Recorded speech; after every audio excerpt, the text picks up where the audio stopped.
Hey everyone, welcome back to Commerce Pro. आज से हम पढ़ेंगे class 11th accountancy chapter 1 start करते हैं। Introduction to accounting. Introduction to accounting समझाने से पहले मैं एग्जांपल लेती हूँ। जैसे मेरा रेस्टोरेंट का बिजनेस है, तो जो भी मेरी ट्रांजैक्शंस होएगी वहाँ पे, मैंने सेल किया, मैंने परचेज़ किया, मैंने कोई एक्सपेंस किया, मैं सब उसको पहले आइडेंटिफाई करके उसको रिकॉर्ड करूँगी अपने बुक में रिकॉर्ड करने के बाद मैं उसे क्लासीफाई करूँगी। क्लासीफाई मतलब मेरी जो सेल हुई है उसको अलग लिखूँगी, परचेज़ हुई उसको अलग, एक्सपेंस को अलग। उसके बाद मैं उसको समराइज़ करूँगी। समराइजिंग का मतलब है मैं एक समरी बना लूँगी ये देखने के लिए कि मेरे इनकम और एक्सपेंस कितने हो रहे हैं। उसके बाद मैं एनालाइज़ करूँगी कि मेरे इनकम ज़्यादा है कि नहीं एक्सपेंस से, मुझे प्रॉफिट हो रहा है कि नहीं हो रहा। And then interpreting financial transactions. फिर मैं उसको इंटरप्रेट करूँगी, अगर मुझे प्रॉफिट हो रहा है तो किस वजह से हो रहा है, और लॉस हो रहा है तो किस वजह से हो रहा है। To provide useful financial information to the shareholders. मैं अपने शेक होल्डर्स को इन्फॉर्मेशन दूंगी कि हमारी जो बिज़नेस में प्रॉफिट हो रहा है या लॉस हो रहा है और वो किस वजह से हो रहा है। नेक्स्ट है objective of accounting. Record financial transaction systematically.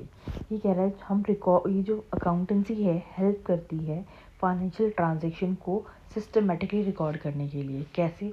जब भी जो भी हमने सेल किया, परचेज़ किया, जिस दिन किया, हमें उसी दिन वो रिकॉर्ड करना होता है। तो इसलिए अकाउंटेंसी हेल्प करती है ट्रांजैक्शन को सिस्टमेटिकली रिकॉर्ड करने के लिए। टू डिटरमाइन प्रॉफिट और लॉस ऑफ द बिजनेस। कह रहा है कि ये डिटरमाइन करने के लिए भी हेल्प करती है कि हमारी जो बिज़नेस है उसमें प्रॉफिट हो रहा है या लॉस हो रहा है। क्योंकि जब भी हम अपने बैलेंस शीट और वो सब इनकम स्टेटमेंट सब कंबाइन करके बनाते हैं, तब हमें पता चलता है लास्ट में कि हमें प्रॉफिट हुआ है कि या लॉस हुआ है। तो अकाउंटेंसी हेल्प करती है P&L प्रॉफिट हो रहा है लॉस हो रहा है कंपनी में ये जानने के लिए। प्रॉफिट हो रहा है लॉस हो रहा है ये जानने में अकाउंटेंसी हेल्प करती है।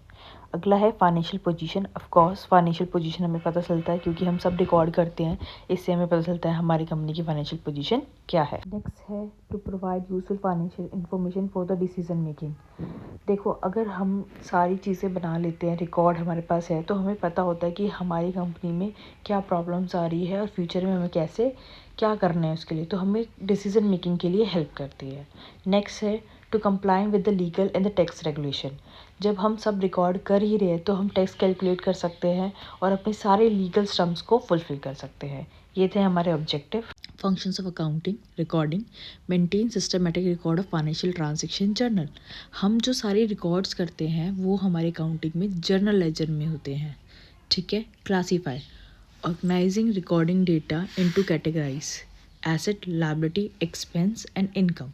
हम सारी जो हमारी ट्रांजैक्शंस है उसको हम एसेट की एसेट्स में डाल देंगे, लायबिलिटीज़ में डाल देंगे, एक्सपेंस में और इनकम में अलग अलग हम बांट देते हैं।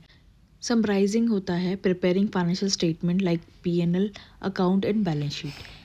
हम समराइजिंग का मतलब है हम इसको समराइज करते हैं ये देखने की हमें प्रॉफिट या लॉस हो रहा है, तो वो हम बैलेंस शीट और P&L के थ्रू बनाते हैं।